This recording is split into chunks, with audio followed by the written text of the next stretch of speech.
Questa mattina a Mestre, in occasione della giornata della legalità, il fondatore dell'associazione Libera, Don Ciotti, che tra l'altro ha origini cadorine, ha incontrato gli studenti degli istituti superiori veneziani. Nel pomeriggio sarà il principale relatore al convegno sulle infiltrazioni mafiose, in programma sempre in terraferma. Vediamo.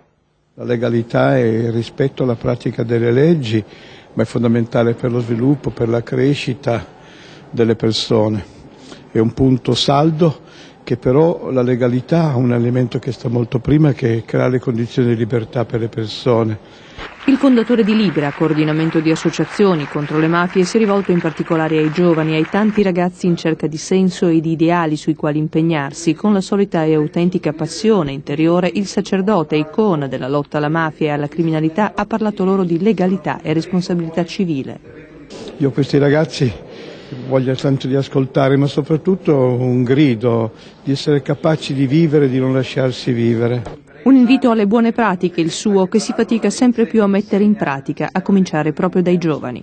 Alla fin fine nessuno prende sul serio la legalità, secondo me. Perché?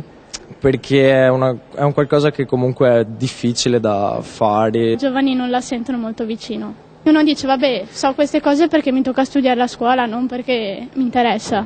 In politica, ma anche nello sport, non sempre si è legali e onesti con gli altri. Anche nella scuola a volte non si è proprio onesti del tutto.